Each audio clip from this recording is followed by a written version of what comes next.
In this video, I'm gonna break down the difference between marketing and branding. I know for a lot of you guys think that marketing and branding is essentially the same thing, but it is not. I'll break down 3 different examples. We all love jewelry, we all love watches, we all love Rolexes, we all love nice shit.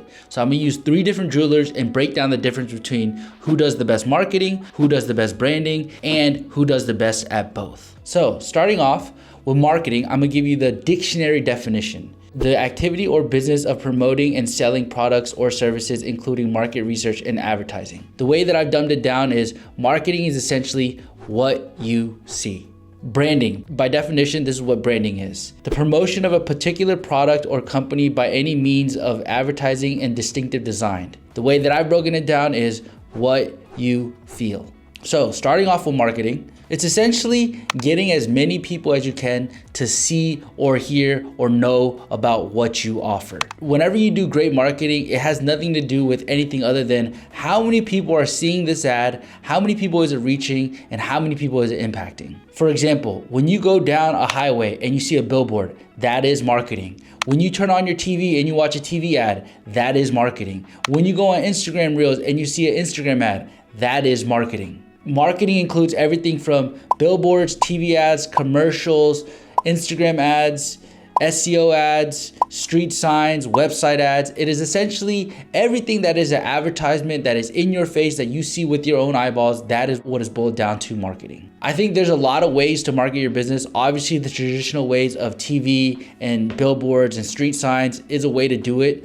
But in this video, I'm gonna give you guys tips on how you can do it digitally, because digital marketing is the best because it's free and it has the most bang for your dollars. If you're spending money on an Instagram reel or an Instagram post, chances are you're gonna get more views per dollar than you would if you got a billboard or a TV commercial or any of the older traditional ways of marketing your business. So the best example of marketing, in my opinion, is gonna be tracks. If you watch this reel right here, this reel has over 2.7 million views and 55,000 likes with 44,000 comments. That is incredible in terms of how much width this reel is getting.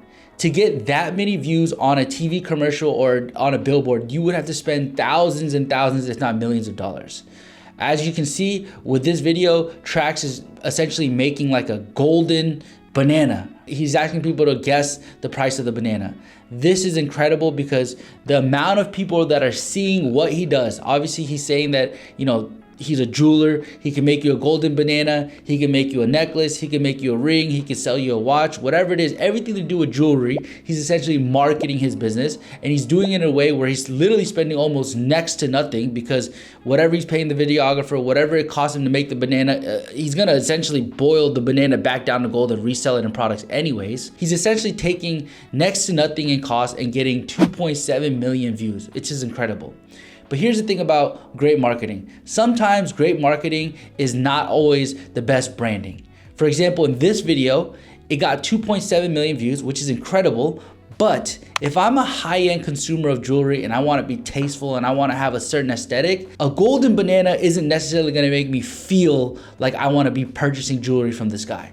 So sometimes you can have great marketing and have terrible branding. To be honest, here at Superline, we are guilty of that. A lot of our posts, a lot of our reels, a lot of our stuff gets crazy amount of views, but it's not necessarily the most tasteful thing and it's not necessarily the best at branding. So that is something to keep in mind, is that you can have incredible marketing, but that doesn't mean that your branding will translate in the same way. How do you market your business? These are tips that have worked for us, and I can only speak on our personal experiences of what we've done here at Superline.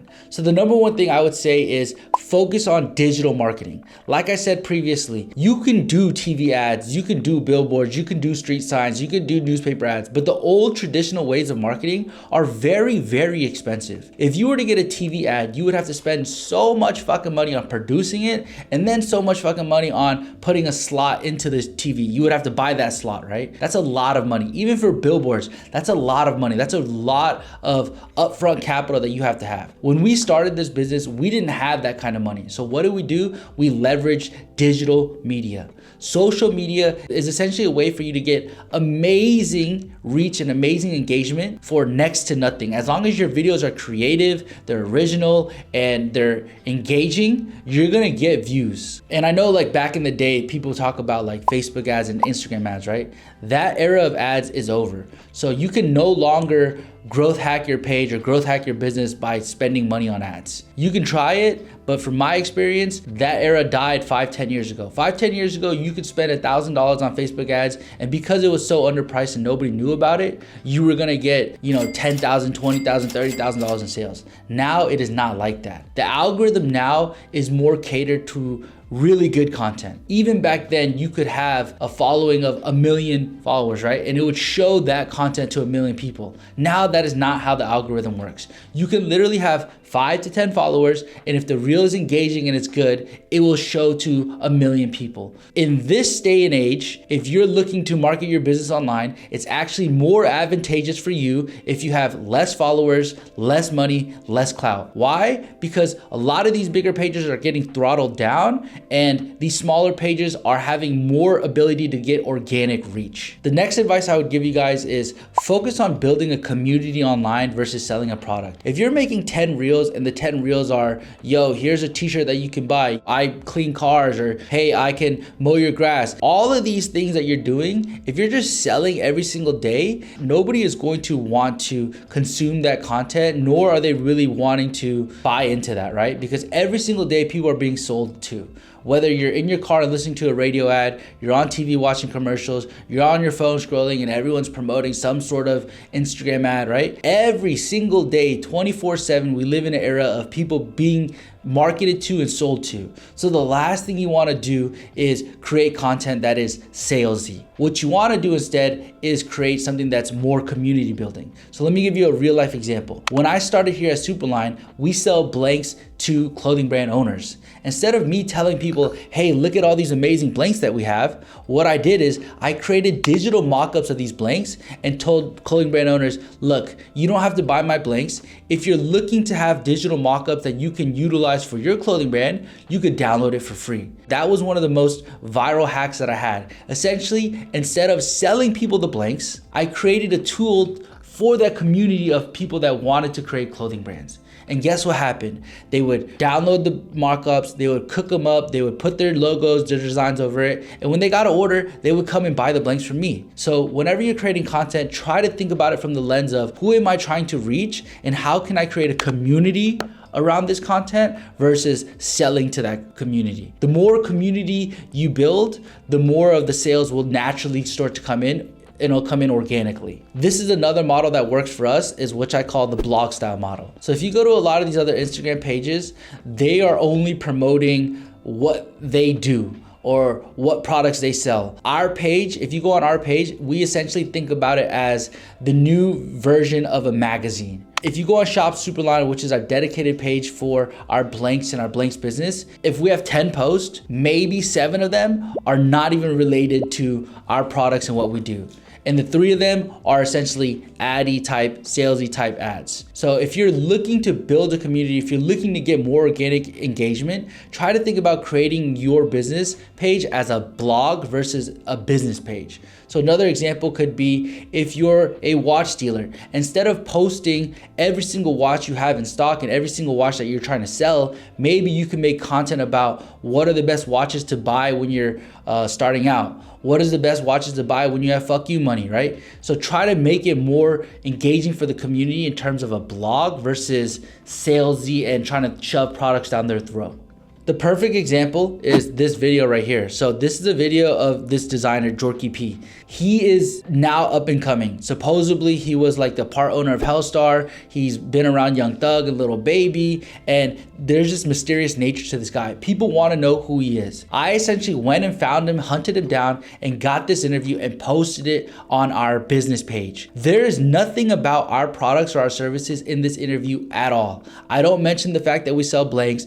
He doesn't use our blanks. I don't tell anyone about what we do in this video at all. However, this video has 140,000 views, 3,000 likes, and a lot of comments. Everyone that is curious about who this guy is also innately will be interested in our products because it's the same demographic and the same community of people. So this is a real life example of build a community, use a blog style format versus being salesy and pushing product down people's throat. Now, what is branding? To be honest and transparent, I am not the best at branding, and here at Shop Superline, we are neither the best at branding. We're trying our best to learn this, but this is all the stuff that I've learned from people that are doing way bigger numbers and that are kind of mentoring me and teaching me. So like I said earlier, branding is essentially what you feel. It might not necessarily get the most width, but it's more about depth. When you're watching the Tracks NYC video, it's getting a lot of width. Everyone from fat people, skinny people, rich people, poor people, black people, white people, every person is interested in that video. It has a lot of width. Every person has watched that video. However, the people that are interested in high-end jewelry are probably not gonna buy jewelry from Tracks because it seems watered down. A golden banana, right, is kind of like a gimmick versus something that Tiffany & Co. would sell, which is more of depth. It makes you feel something. When you go inside of Tiffany & Co., it makes you feel like you're upper echelon. It makes you feel like you're rich. It makes you feel like you're part of this elite class, right? So branding is more so about what you feel. The best way I could describe it is, let's say you see an image of 10 photos. A really good brand, you should recognize what brand that is, even if there's no logos in those photos. You should know exactly what the aesthetic and the design language is, and it's because it gives you a feeling, not necessarily what you see. So what is a good example of branding? So going back to our jewelry references, Greg Yuna is somebody that I picked up. Obviously, this video right here doesn't have the most width. It only has 65,000 views with 1,000 likes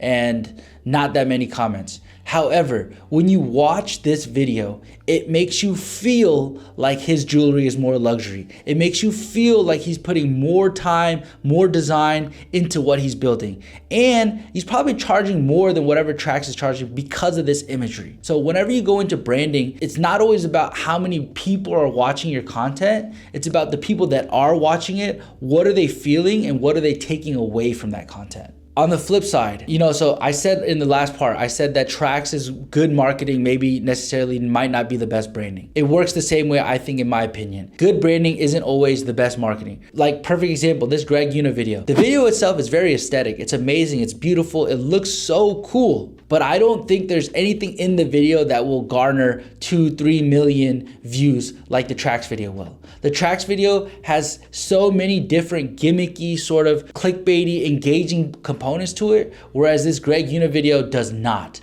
So whenever you focus on branding, don't worry so much about how many views it's getting. Try to focus more so on the views that you are getting. What is the depth and what are people feeling from that video? How to brand your business. So this portion, I am fucking not qualified to talk about this. Again, this is something that we're going through internally with our company and with our team, is how do we brand our products to give it a better perception? Obviously, there are videos of me online crashing out, looking crazy, that have 3-4 million views talking about our products. So I don't necessarily know that we can undo that, because even though we've gotten amazing marketing on our products, I don't necessarily think that it's given us the best perception. If you're somebody that is into Pally shirts that are $400 or $500, or you're into ERD shirts that are $900, when you come and look at our products that we sell for $30, $50, it necessarily might not feel the same. Even if the quality, the garment, the fabric is all the same shit, it's not gonna give you that same feeling because you see me on camera making these gimmicky sort of videos. I'm not the most qualified to talk about it, but here are the things that we're going to do internally to hopefully fix a little bit of our branding. So with us here at Shop Superline, we sell blanks. So it's really hard for us to give an imagery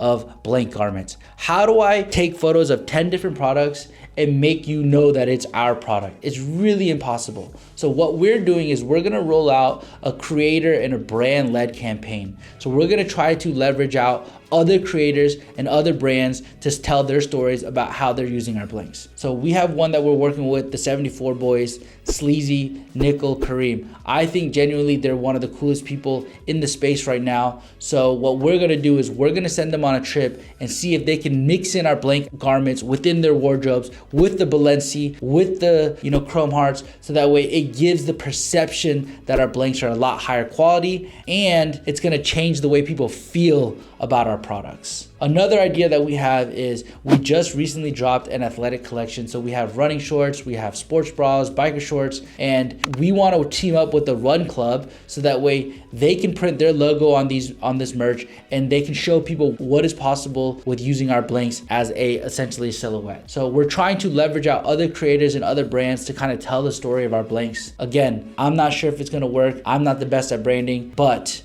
hopefully this video kind of explains the difference between marketing and branding. And lastly, here's an example of a company that does both really, really well. Icebox. So Icebox is getting both the width and the depth. If you see this video, it has 2 million views. That is a lot of views. But the owner of Icebox is not on camera waving around a golden banana. It is little baby shopping at their store, and there's still a little bit of a mysteriousness to it because they're not publicly saying it's little baby. They're making you guess who it is. So if you look at Icebox's Instagram, they do a really good job of curating that branding, making it feel like their products are still really high end, making it feel like their products are really top of the notch while still garnering attention and garnering width. Icebox is somebody to study, and that's something that we're looking at and we're trying to emulate and we're trying to grow and be better at as well. So if you liked this video, if you learned something from this video, make sure you guys subscribe, comment down below on what other videos you want me to make. Remember, cameraman Alex is now 100% incentivized on the AdSense of this channel. So if you want cameraman Alex to move out of his house, stop gooning his dick in his mom's room, then subscribe, like, comment, and hopefully we can get the AdSense up so that way he can move out of his mom's house too. You know we stay giving y'all? Free game.